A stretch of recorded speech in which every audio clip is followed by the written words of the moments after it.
Hello everyone, I am Rinku, working as an assistant professor, Department of Management in RPIIT Technical and Medical Campus. Today we are discuss about the topic that is solvency leverage ratio. These ratios are also known as leverage or capital structure ratio. These ratios are related with the debt paying capacity of the company. The long term solvency of the company is judged with the help of these ratio. Long-term solvency ratio denoted by ability of organization to repay of the loan and interest. Solvency indicate the position and enterprise when it is capable to the meeting long-term obligation. Importance ratio in the test of solvency. First one, debt equity ratio. The debt equity ratio is also relationship between the externally equity and internal equity. The ratio is calculated to find out the long-term solvency position of a company. Formula: debt equity ratio is equal to outsider fund divided by shareholder fund. Either ratio 2:1. It means every 2 share there is a 1 debts. If the debts is less than 2 times of equity, it means a creditor and related less than finance structure is sound. Second one, proprietary ratio and net worth ratio. This ratio is also called of the as net worth of total assets ratio of shareholder equity to equity total equity ratio.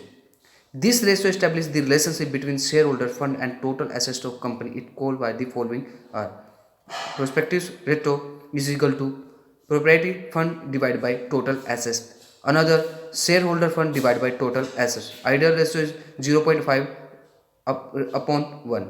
Higher ratio better than the long term solvency. Find the position of a company. Third one, solvency ratio. Solvency is expensive and relationship between total assets and total liability of a business. This ratio is small variant of equity ratio and can be simply calculated as 100 equity ratio. Solvency ratio is equal to total assets divided by total liability.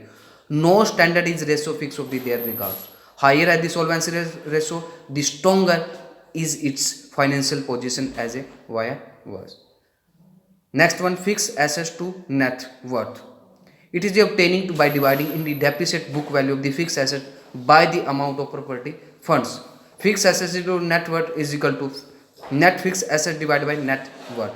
Ideal ratio 0.75 ratio 1. Higher ratio say 100% mean that there are the no outsider liability and all the fund employee are the shareholder. Fixed asset ratio establishes a relationship between fixed assets and capital employed. Fixed asset ratio is equal to fixed asset divided by capital ratio. Ideal ratio 0.67 ratio 1. These ratio enable to define anyhow. Now fixed assets are the financial by use of the short term funds by the long term funds. Their ratio should be not the more than 1. Debt service ratio. The ratio is determined by dividing net profit by the fixed assets change. Net is equal to net profit before deduction of interest and taxation divided by fixed interest charges.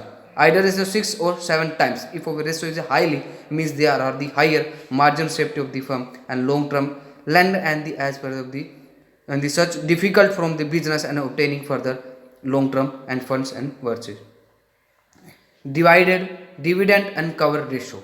It is a ratio between disposable profit and dividend. And disposable profit refer to the profit left over after paying interest and on long term borrowing and income tax. Dividend cover ratio is equal to net profit after tax and deduction divided by dividend declared. The ratio indicate an ability of the business to maintain the dividend on share in future. This ratio is higher is indicate and there is the sufficient amount of the retaining profit. Thank you.